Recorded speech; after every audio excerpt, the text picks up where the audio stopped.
So here we are with the second episode, or technically episode 14 of The Dangers in My Heart.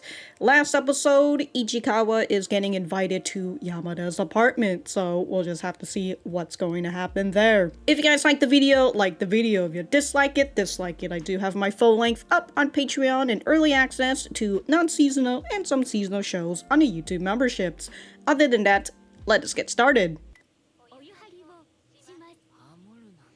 Unfortunately, I still do that. Just fucking mimic what I hear. A little pouty mouth. Well, you're wet and in need of a bath. Is that soap? Wait, is that her sink? What? Yeah, you know what it also smells like? Her parents. Like, what? She's not the only one who's... Or is she? Do they have multiple bathrooms in this apartment? Wasn't there hair in the...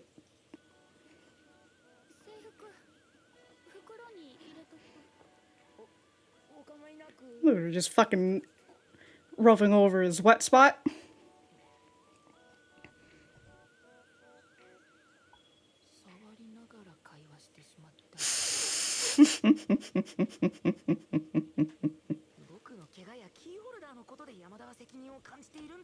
Uh-huh. That's why she's being extra accommodating, huh?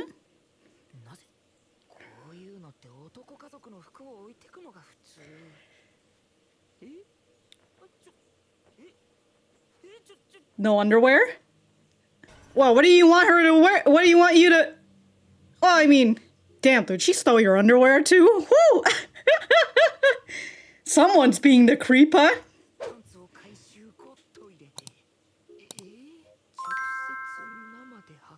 In her clothes? Damn, you're staying for dinner? Hot pot. Oh, it's still lunchtime, forgot. It's still after school-ish. Okay. Oh my god. Uh-oh, this dog's trying to pants him!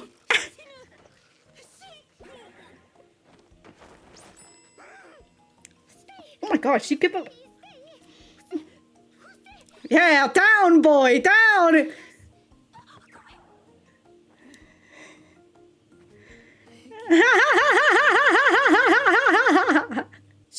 She commanded both the dog and the boy.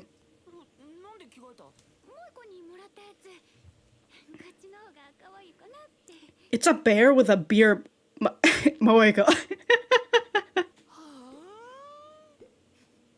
Is that her photo album? She did say that she'd show it to him. Before dinner. Solo hot pot before dinner? Oh, inviting him to lunch sometimes? After school? It's so you. Already in her final form. Food. Ooh, it's like fine Yamada. Sorry, it's supposed to be where's Yamada. Was that for a year? And English? And then swimming and damn, the only thing you haven't quit is modeling?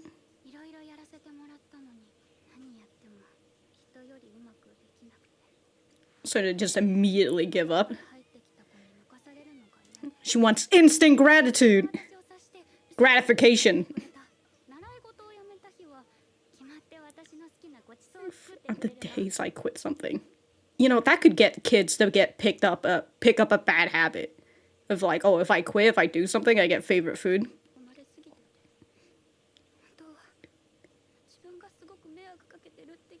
That's why I never realized what such a burden on them. Because she feels so incompetent. I mean, she was been feeling the same since like the whole arm thing.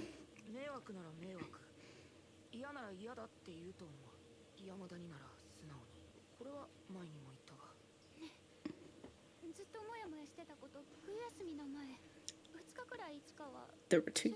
Oh, she's pressing on this?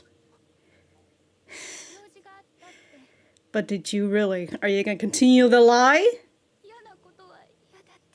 You said you could say when things are too much, but are you actually?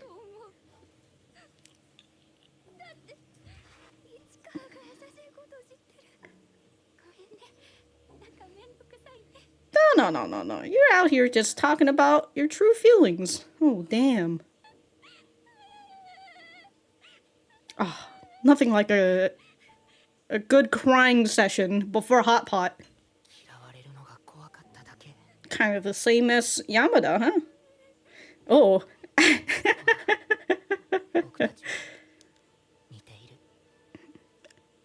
Good thing that's her clothes anyway, so it's...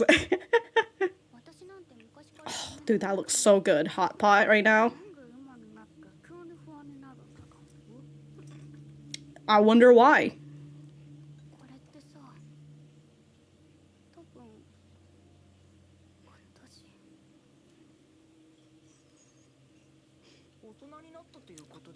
Because you've grown up.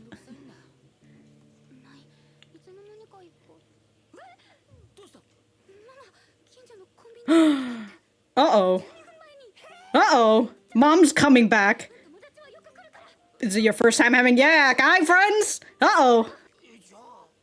You wearing her clothes and everything? Uh-oh. Ooh, when I meet her, I want to be dressed up. Oh! Getting invited next time?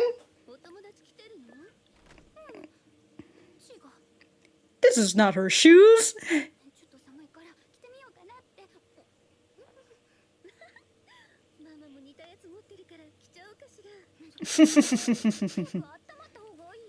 We did get the mention that her mom is strict when they're out, but she's very loving. Hey, it's that tea bottle that he gave her. Uh-oh.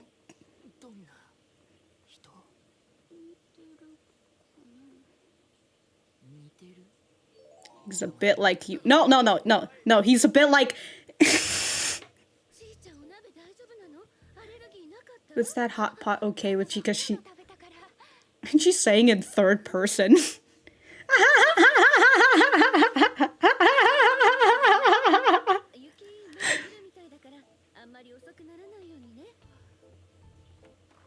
Good thing him and Kobayashi have the same hair color. Hmm? Oh, the milk tea.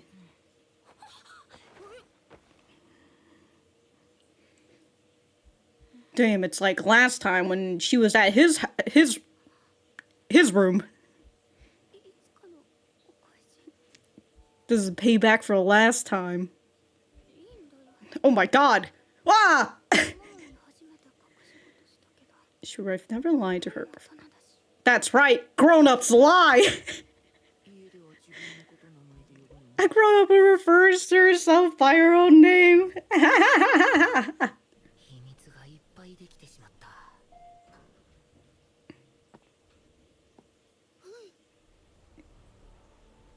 He just got blood on his fucking clothes. Oh, heavy breathing. This music. Dude, he doesn't even fit in the fucking apartment door. Come back sometime again, sure. After he just said, I'm never coming back here again. Yo, that fucking menacing ass music.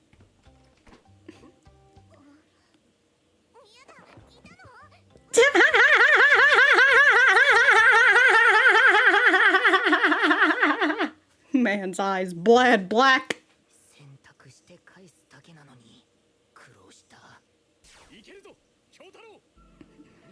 Ooh. It was imaginary Kyotaro. A hug is all proof of only one thing. Trying to deny yourself?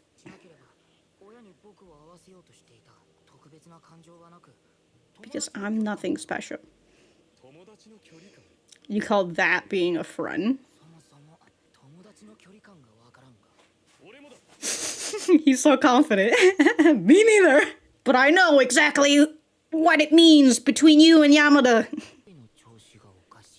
Oh, you're got a coldness, a sore throat, perhaps.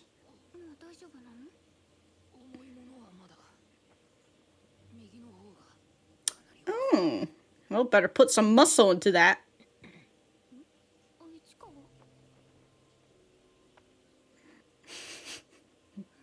Not even gonna say, oh, my throat's really hurting today.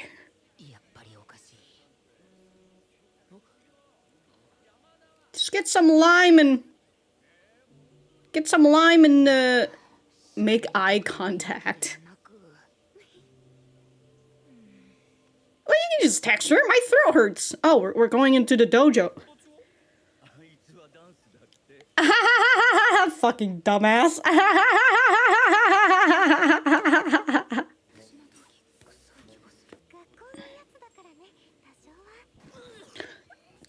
What the?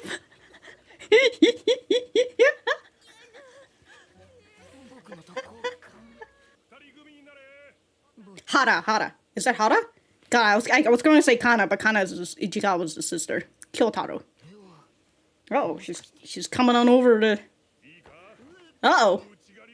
Damn. Alright, teacher. Why the fuck? Of all the people you're teaching. Alright, that kid. Alright, Ichikawa wasn't even ready. You're supposed to learn how to fall. Like that, you could have injured that boy. What the fuck?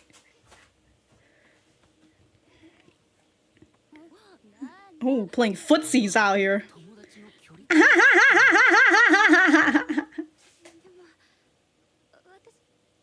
Is it that you stink or is the uniform? Okay.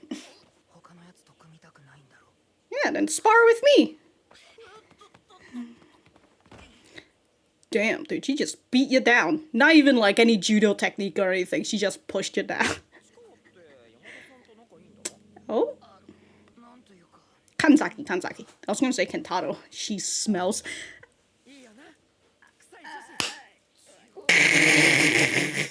Fellow brethren in this fetish. Oh, you going through puberty?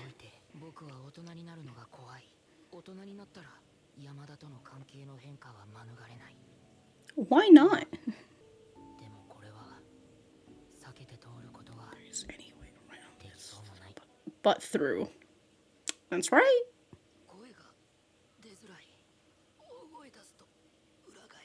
My voice cracks. No, I thought it was a cold too, but my voice is just changing.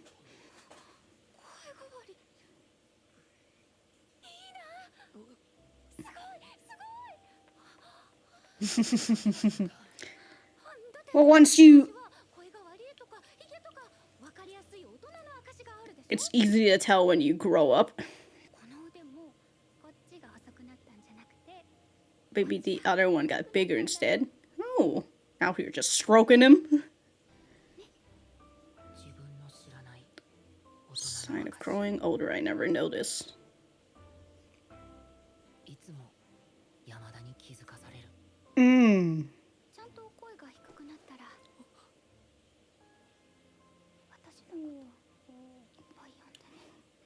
Oh, shit!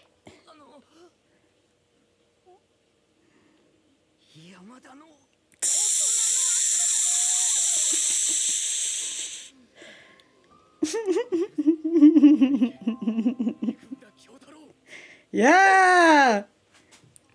Imaginary Kyotaro knows what's up. Do it!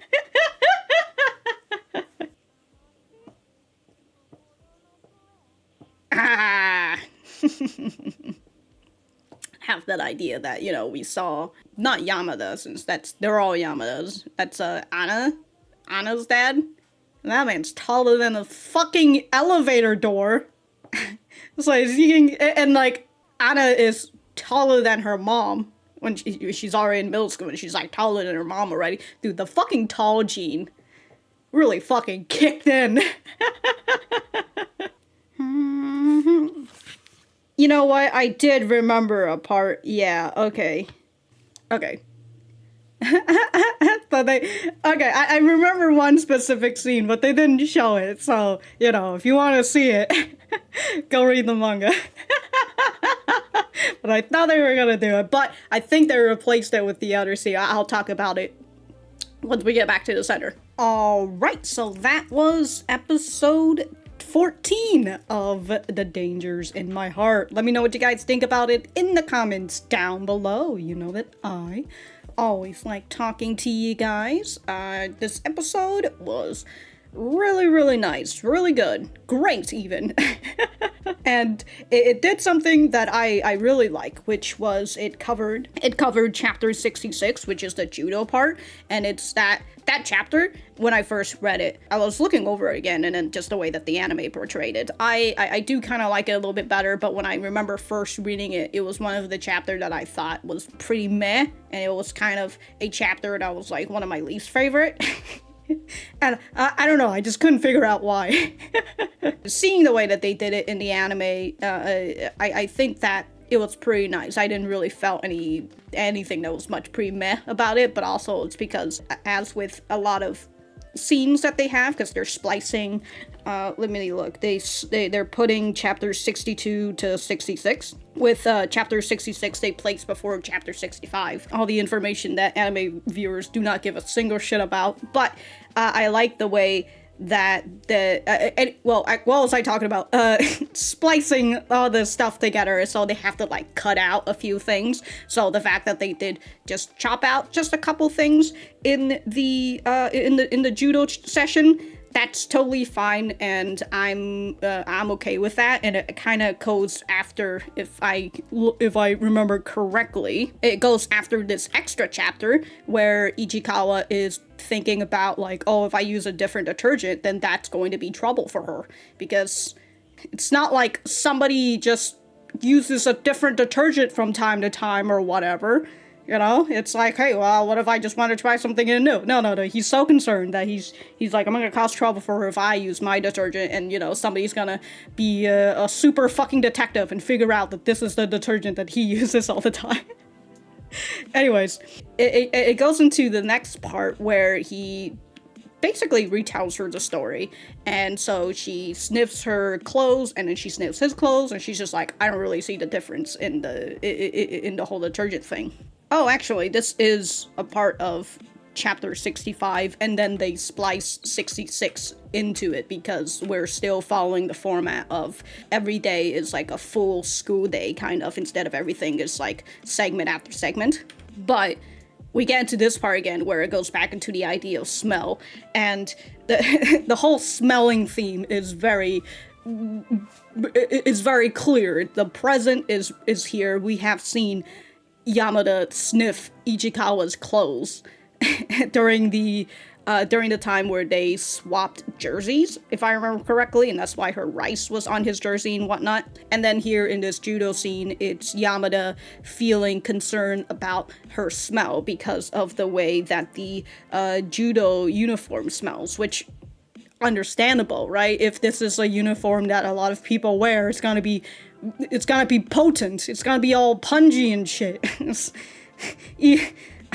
Especially if you guys don't clean it, you know, it's gonna give a really different fucking smell. And I definitely understand that when I had a time of like going into playing tennis for like not even a month. I gave up on tennis after a while because I'm not going into that. But like when they give you the uniform for the tennis, it smells funky. Because a lot of other people have worn it before, and like even if it kind of goes through the washing machine, it kind of has that lingering smell. So it's an understandable thing, but Yamada is very concerned about it, and so she doesn't want to spar anybody. Ichikawa comes and talks to her about it, and again, I still I'm not sure why I don't like that chapter, this scene in particular, but I'm fine with it now. So that's pretty much my it's not even a gripe, honestly. It was just me saying I had a problem with this, but now I don't. But back back to the beginning, we've got Ichikawa being dried out by Yamada, and we can see a little bit more of like all the wet spot that he has. So this is where the snow has been just melting on his arm, and then you can see his knees is wet as well because he's just been kneeling down trying to find stuff, which is always nice little details. And the wet spot here at the hems of his pants just goes to show that he's just probably been fucking stepping over snow or like stepping through snow just to try and find it. Through this experience, Ichikawa gets to take a bath in Yamada's house. The whole of Yamada. I would assume that if this is a 2-bedroom apartment, it would have 1 bathroom. So despite Ichikawa saying that, oh my god, this place smells like Yama, to which, you know what? He is correct, since Yamada is the whole family. So, you know, he is correct on that. I don't know why I was trying to backtrack on whether they have 2 bathrooms or not, because when Anna's mom comes in, she says, oh, you've prepared a bath for me. So they do only have 1 bathroom. And after Ichikawa took the bath, Anna's mom is coming in to take the bath. All right. I'm looking back at this scene. Okay, so what I thought was like traces of hair in the, what is this part called? God, dude, names are just escaping me at this point. But here in this part, I thought it was the hair, but no, it's actually just the cracks, right? Yeah, it's just the cracks. Okay, just gotta make sure. Ichikawa was going to get up, but he hears Yamada coming in, and he instinctively, right? He sits down and covers his junk because he doesn't want her to see. And here in this scene, we see Yamada touching the wet spot of his clothes before putting it into the basket, right? I'll put your uniform in a bag. She puts it in, and she's just got that look over her. Whether it's a little bit of concern, who knows? After Ichikawa gets out of the bath, he finds that his underwear is missing. She has snatched his underwear away. My goodness, dude, my goodness. And she has given him her clothes, and he has this question. Wouldn't you usually give the clothes from the men instead of giving me women's clothing? Because you have a dad, don't you? So you should at least give me his clothing at the very least.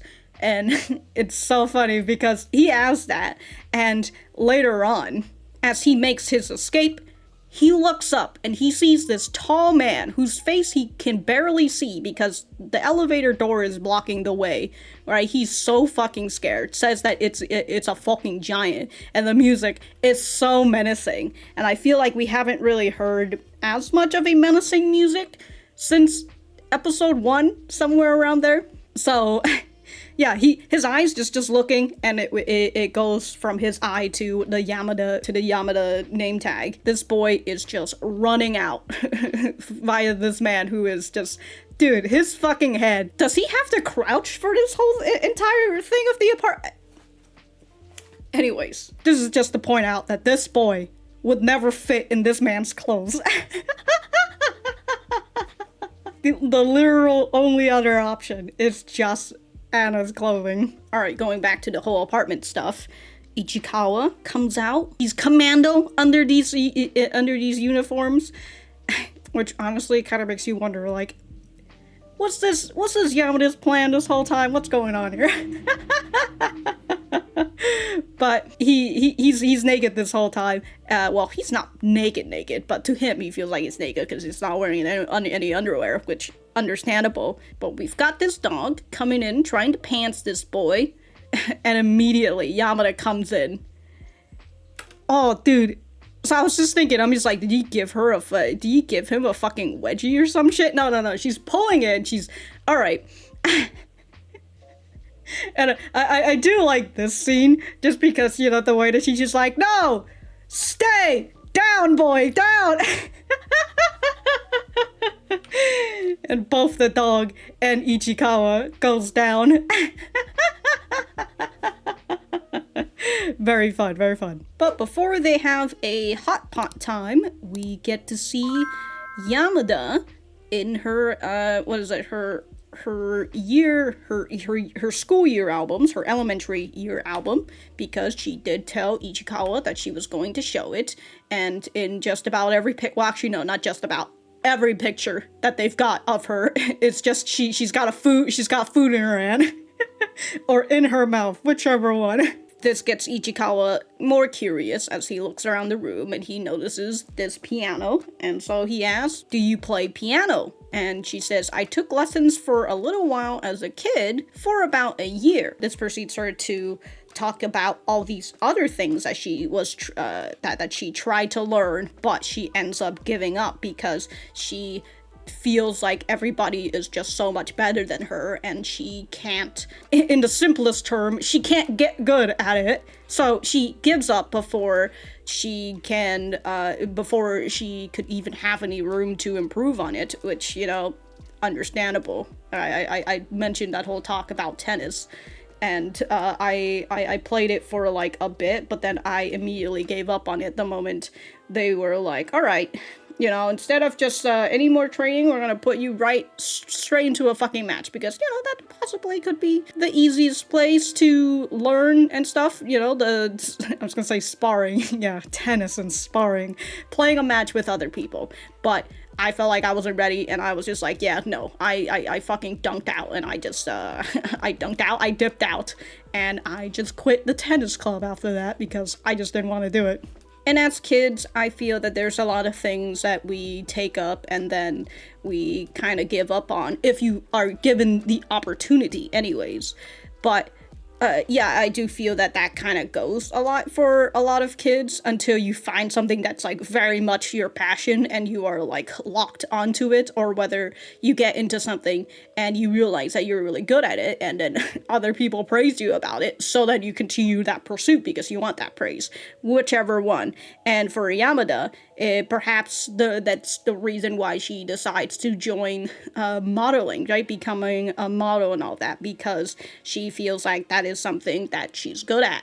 Anything physical, for the most part, she's not really good at it. Sports, running, even like perhaps the musical side, right? Like piano, it's not good at it. Ballet, that's like musical and physical stuff. She's not good at it. And she always just feels so jealous of all the other kids who pick it up a lot more than her. And it's, again, it's an understandable thing, because when you see other people do it, it's just like, why can they do it, not me? Can't relate. I didn't try out any other sports beside tennis, and also because I felt like the school that I attended didn't really have the sports I actually really wanted to do, which is badminton and wrestling, two things that just was not there in that school. And so all the sports were all like the mainstream sports, I would say, like basketball, volleyball, tennis, and whatnot. And I just, and like softball and baseball, I don't really care about those. So when it comes to like the sports side, never really did any of that, but I tried out choir, I tried out violin and being in an orchestra and all that, and despite me really enjoying those times, I felt like those just weren't for me, and also I felt like I was really bad at it, and like there were so many other people who were so much better than me. Like there was this person who was 1 year my junior, and he joined before me, but he managed to get himself into the second seat of viola after only like 1 year of playing, and it's it's pretty fucking, it was either second or third seat. So, you know, when I see that, I'm just like, God, can't relate, you know, that's just not me. It definitely isn't because I never really found myself being able to practice at home. Because I always felt so self-conscious of playing violin in my house, because I felt like people were going to get annoyed at me for playing violin in the home and, you know, playing it badly, trying to practice it and all that. But there will always, or I hope that there will always be something that you find very passionate about and you will continue to stick with it, even if you don't, even if you're not particularly all that good at it, you know, as long as you enjoy and you have fun. That's really the only thing I feel. But then again, we are also living in a capitalist society, so, you know, what's the point of having hobbies if they don't make you money, am I right? So you better get good.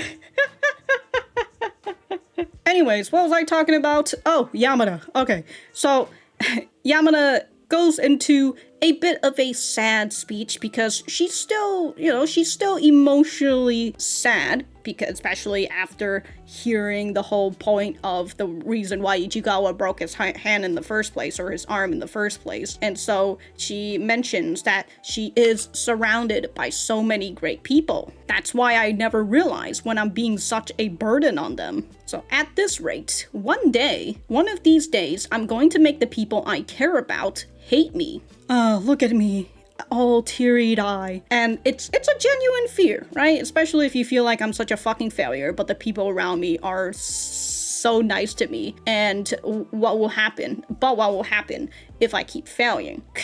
They can't carry me for the rest of my fucking life. I have to get good at something, which also kind of makes me think about the whole modeling aspect as well, right? Even though, not even though, what we do learn is that she enjoys modeling. Like, that's why Ichikawa said, wow, you really like doing this job, right? You really like your job. And she smiles and she says, yeah, I do. I love it. So she found her passion, but then there's also that innate fear, which also goes back to episode 3, I believe. I believe it's either episode 2 or 3, after the whole basketball incident, right? When she broke her nose and she calls her mom and she cries to her mom about how about, like, I'm sorry that this happened to me. I'm sorry that we can't go to the to the photo shoot. We've been preparing for this photo shoot this whole time, and then here I am getting into this accident. I'm so sorry, mom. Crying. It's a big impact on her, right? It goes into that innate fear of, I'm a fucking failure. I can't really do anything. And this is the one thing that I'm good at, but I just failed at it right here in this moment. So it's nice of all the things that are connecting to each other. This gets Ichikawa to talk about how if people feel like they're fed up with her, they would just be straight with her. They would just tell her right away. Which I'm just over like, really? Do you really think so? Especially when it comes to girls. It's a very roundabout way.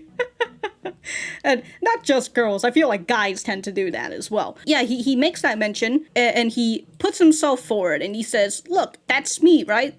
I've told you before. Kind of like when they went on that date that non-date in Shibuya. It was Shibuya, right?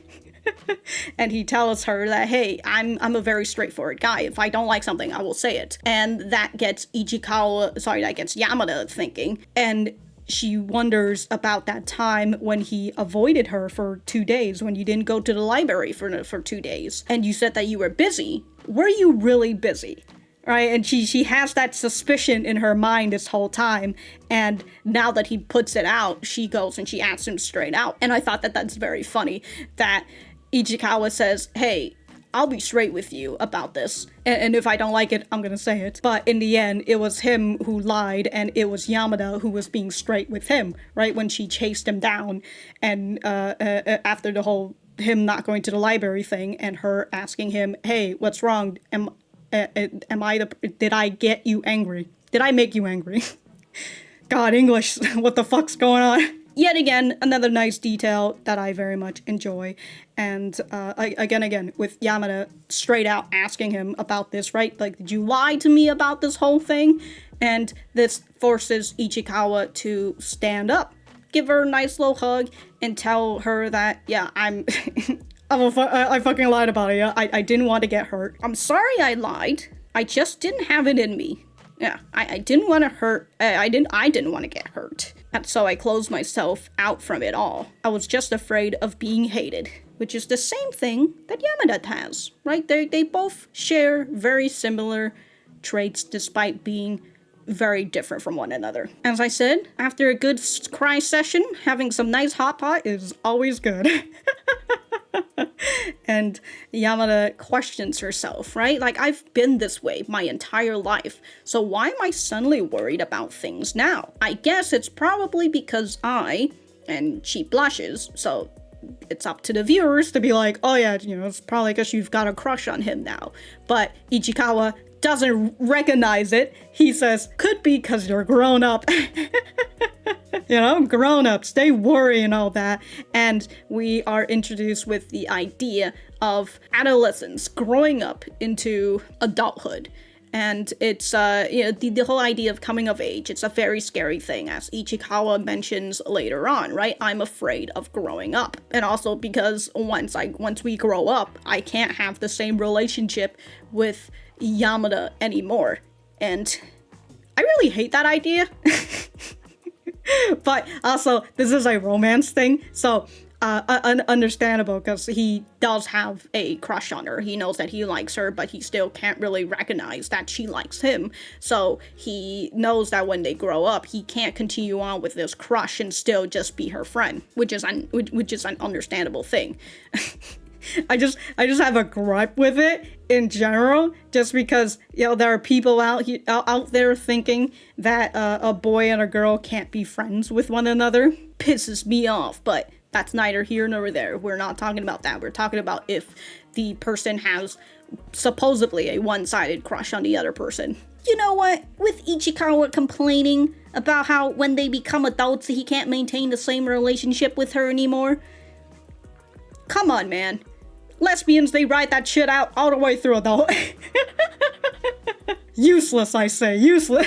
Anna's mom, Mrs. Yamada, I suppose, arrives at the scene. I mean, it's her own apartment, but she arrives. And, I'll say it. It's what most people will think. She's hot. Oh no. She got together with a tall daddy. Oh my god. But as I mentioned during the reaction, we get to see this sweetness, this tender love that her mom has for her daughter, right? With what Yamada says, oh, my mom is actually really sweet. She calls me Anna-chan or something like that when we're at home and everything. She's just strict when we're outside.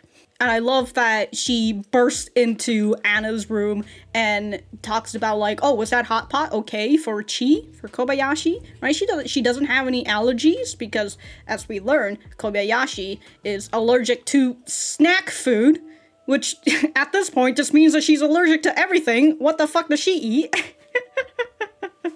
But I like that Kobayashi comes over so often and that her mom picks up on these details, right? That she's just like, whoa, you had hot pot with Kobayashi? Is she alright? Is she okay? We don't want her to have any upset stomach, or, does she need to go to the hospital or whatever. It's a nice little detail that her mom picks up on the details. It also continues to show that her mom is a very caring mom, that she is interested in her friends' business as well. But before she showed up on the scene, we had the talk about Yamada's dad, Anna's dad. Goddamn, dude, the fucking first name and last name is going to kill me. I guess I'll just start calling her Anna now. But we have to talk about Anna's dad, and he asks, what is he like? And so she says, he's a bit like, as she stares at Ichikawa, and Ichikawa doesn't recognize it, so he's just like, oh, so he's a bit like you. Okay, so he has a whole different imagery, and as Yamada was trying to explain to him, no, he's more like, that's when Anna's mom comes in, interrupts this whole situation, and God, dude, when she says, oh, he's a bit like you, Ichikawa, Kyotaro. And if you remember the manga that she really enjoys and she gives to Ichikawa, and as Ichikawa reads the manga, he looks at this main character who is now imaginary Kyotaro, right? That's kind of one of the things that he brought into his imagination, so now he has imaginary Kyotaro. But this fella, he's aloof, he's a little bit rude. Who the fuck is this guy? Yeah, I don't even know anybody who's like him. And viewers can see that Ichikawa is very much like the main character in that manga, whose the name I can't has escaped my mind at the current moment. But Yamada likes that manga. And I would assume she likes the main character, like the male lead. And then she goes and she says, oh, my dad is a little bit like... And I can think of, dude, Freudians at work out here. Yo, Freudians out here coming up from his grave like I know what this is exactly. Moving moving past the detergent part, we've got Kyotaro talking to imaginary Kyotaro. Also, I remember the male lead of the manga. His name kind of ends like Kyotaro, if I remember correctly. It's like this long name, if I remember correctly anyways. But moving that aside, we've got Kyotaro arguing with himself, right? It's his inner battle that we are seeing in a very direct way. His inner self is telling him, what else could this be? She invited you to her house, she told you to come back, and she's gonna introduce you to her parents. What else could this be? And Ichikawa is I'm just switching between Ichikawa and Kyotaro now. Kyotaro just cannot accept it, right? She only sees me as one of her girl space friends.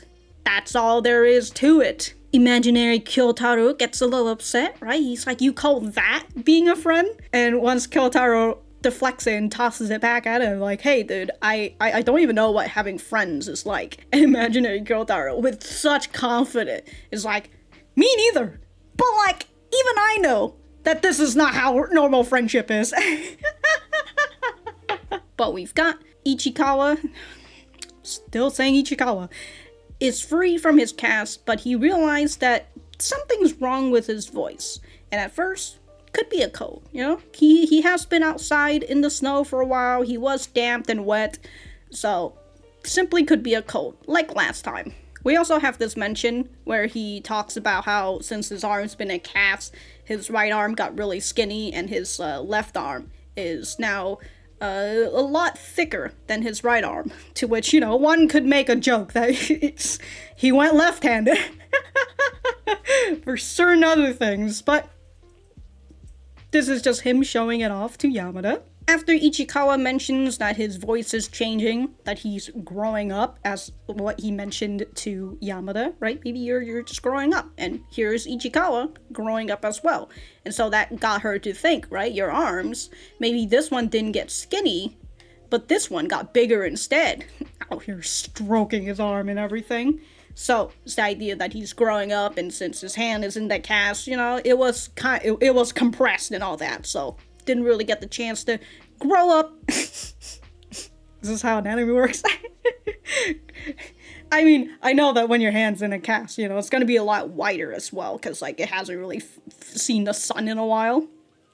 Or at least a little bit wider. It really depends on how long the cast has been. But, yeah, your hand gets compressed and all that, so, yeah, I understand. And so, when Yamada mentions this, Ichikawa thinks, like, wow, you know, I would have never thought about that. It's always been Yamada who makes me think about all these things that I've never realized about myself before.